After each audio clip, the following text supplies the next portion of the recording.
राष्ट्रपिता महात्मा गांधी को नमन करते हुए भारत माता के उन महान सपूतों जिन्होंने स्वाधीनता आंदोलन में अलग अलग क्षेत्रों में नेतृत्व देकर के इस लड़ाई को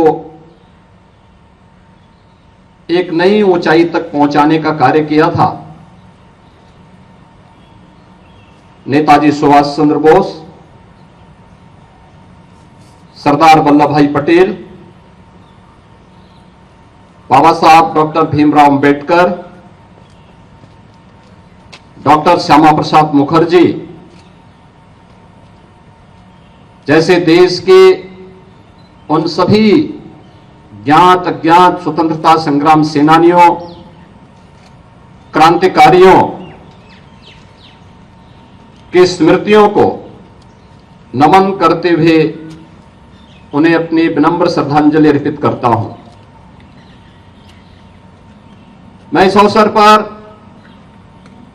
देश की स्वाधीनता के दौरान देश के अंदर प्रथम स्वातंत्र समर से लेकर के उसके उपरांत भी भारत माता के लिए और उसकी स्वाधीनता के लिए अपना बलिदान देने वाले क्रांतिकारियों को, आजादी के बाद देश की इस आजादी को बरकरार रखने और देश की सुरक्षा के लिए अपना बलिदान देने वाले वीर सपूतों को नमन करते हुए उन्हें विनम्र श्रद्धांजलि अर्पित करता हूं।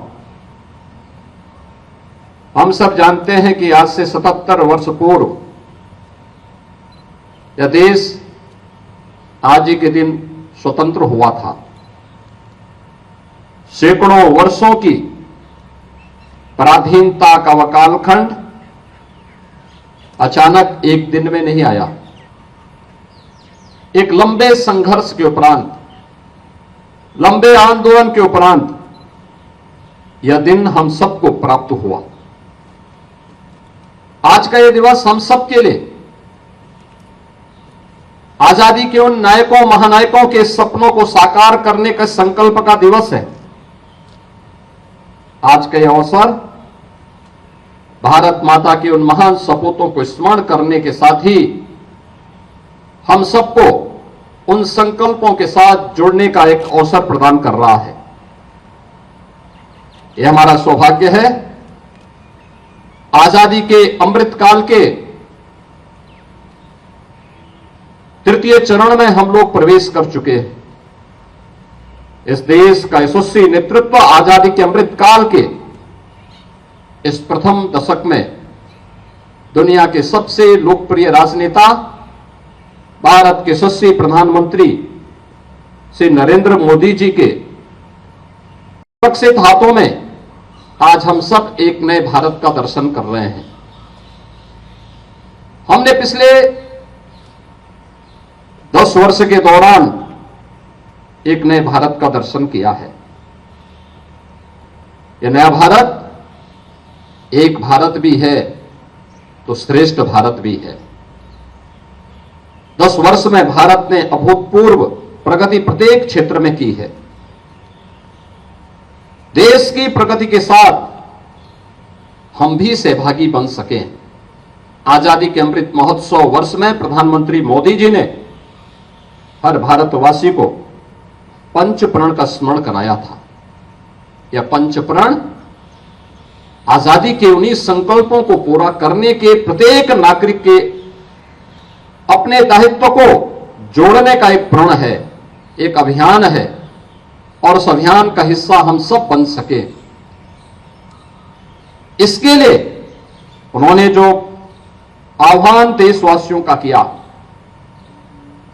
उस आह्वान के साथ जुड़ते हुए राज्य सरकार ने भी लगातार प्रयास किए। ये 25 करोड़ की आबादी का राज्य पिछले 7-7.5 वर्ष के दौरान एक नई यात्रा प्रारंभ किया है। ये यात्रा समृद्धि की यात्रा है। ये यात्रा सुरक्षा की यात्रा है।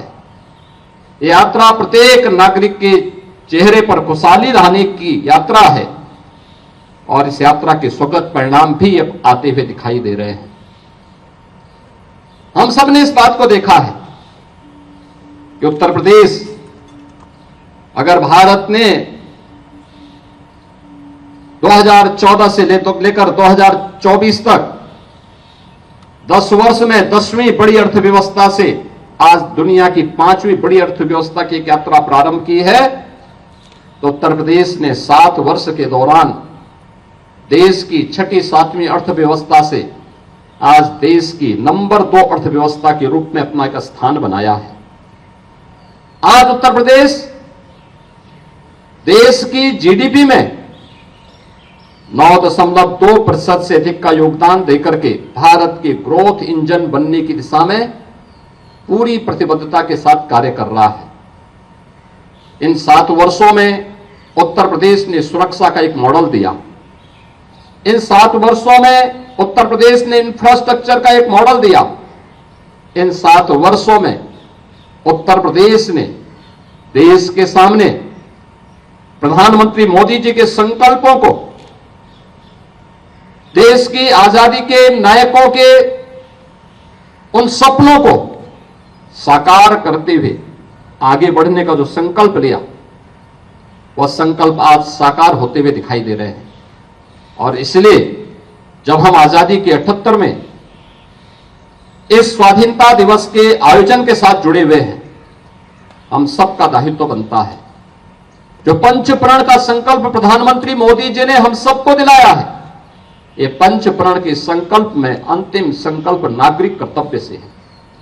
हर नागरिक जो जिस क्षेत्र में काम कर रहा है, हम सुरक्षा के क्षेत्र में काम करने वाले लोग हैं, हमारा दायित्व सुरक्षा के उस गुरुतर दायित्व को पूरी ईमानदारी और प्रतिबद्धता के साथ